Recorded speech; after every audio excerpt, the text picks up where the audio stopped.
Hello everybody and welcome to another video. Today I thought I would do kind of a different video that I've been doing lately, and it's going to be about horses. Because as I said in my first video, I will include horses as well, so that's what I'm doing today.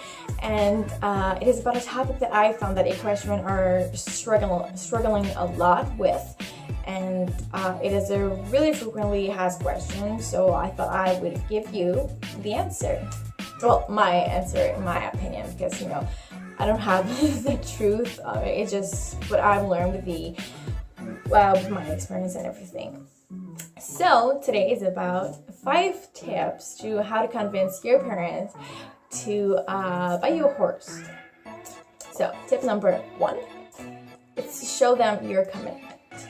So if you're in the age, I strongly suggest you to start by going horse camp.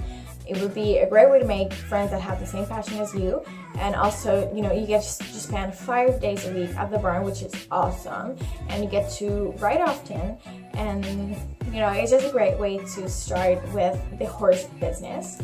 Also to take lessons regularly, just to get you more comfortable with the basics of horseback riding, and then more. Also start working at the barn. Oh, and I haven't said that. If you guys see that I'm looking down there a lot of times, because I have written a little bit of notes so that I won't forget anything for you. So what I was saying is work at your barn.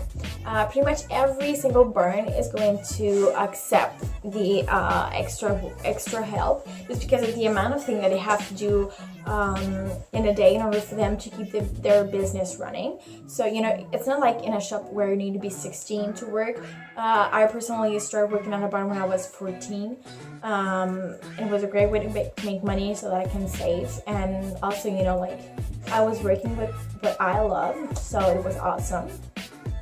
And it also gave you the opportunities, to really see what you have to do to work with horses. That it's not just about looking at them, brushing them, and riding them. You have to do a lot of stuff. You need to mug their stalls and feed them and everything. All the artwork that you would have to do when you have a horse. So it really get you responsible.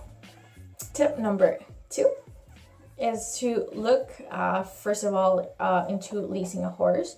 And if you don't know what leasing a horse is pretty much, it's not your own horse, it's the horse of someone else, but you're paying that person to ride more often her horse. So for example, 2 to 3 times a week. Sometimes it would be like 2 times free ride, and then the 3rd time it would be a lesson. So it's a lot cheaper than owning your own horse. But you can ride more often, and you get to see really what it is to own a horse, like all the things you have to do, because you're taking care of that horse like it is your horse. And honestly, it's not that big of a deal of owning your own horse. If what you want to do is to ride often, then leasing a horse is perfect, because it's not yours. You don't have to pay all the the boarding costs, the show costs, the veterinarian and everything. You just pay half the price of what she pays of the boarding, and sometimes less. So I think it's a great way. I personally, I've been doing horseback riding since I'm 6 years old, and I've been doing lessons and taking every kind of lesson you can imagine for 10 years before having my own horse. I had my horse at the age of 14, so it's like 9 years before having my own horse. So it's not that big of a deal, before having your horse. If you have to lease a horse, is awesome. It's going to be like your horse. So tip number 3 is to get a job, you earn your money. I know it's pretty basic, but it's so important, because horses are really expensive. And you'll learn pretty quickly that all of the money that you're going to gain is going to go into your horse. So if you don't have a job, then I don't think you're ready to have a horse. And the rule that I'm always saying to my client is, if you don't have the time and the money, you're not ready to have a horse. Because if you don't have these 2 things, you're not ready. So also, if you're willing to work and to save your money in order for you to get a horse, really your parents will really say that you're committed to have a horse, and maybe help them with the cost of the horses. So sometimes it's a way for them to, like I said, see that you're committed. See that it is really important to you, and it is really something that you want. So they might think about it more than if you don't do anything. Tip number 4 is to be a good student. What I mean about that is, for every single parent in the world, in every parent's head, school comes first, because it is the base of everything. It is the base of your life. It is how you learn, pretty much everything.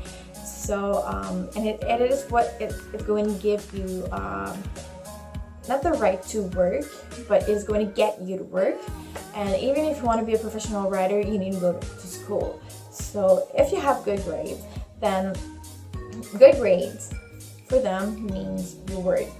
I really don't think that if your parents are going to be like, oh, you screwed everything up, you failed all of your classes, you don't do any of your homework, let's just buy you a horse. I don't think so. So I really think that if you have good grades, and if they also see that you have the time for school and for homework and all the projects that you have, and you still have good grades, then they might think about, yes, she might have the time to have a horse. And also, to have a horse, you need to be really mature, because you're taking care of another well-being. It is something living. It is an animal, so you need to be mature. And I think that if your parents see that you take care of all of your classes, you have good grades, you take care of all your other things you have to do to school without their help, then they will see that you're really mature and you're ready to have a horse. And tip number 5, last but not least, is to be passionate. Because really, guys, it is a key.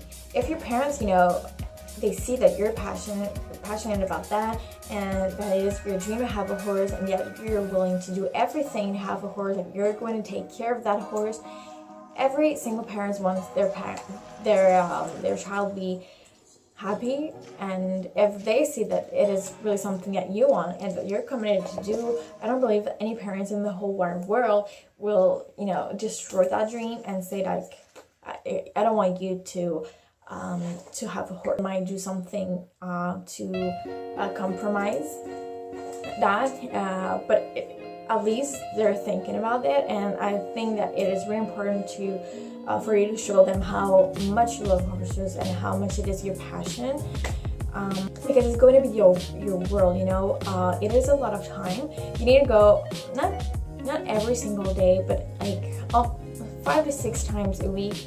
You need to go see your horse and ride him and take care of him. It's not just something that you buy and you leave that at the barn. Go see him like once or twice a week, and that's it. You need to see your horse every single day, and you need to take care of him, because he's waiting for you every day of your life. And honestly, it's nothing to give him like 2 to 3 hours of your day.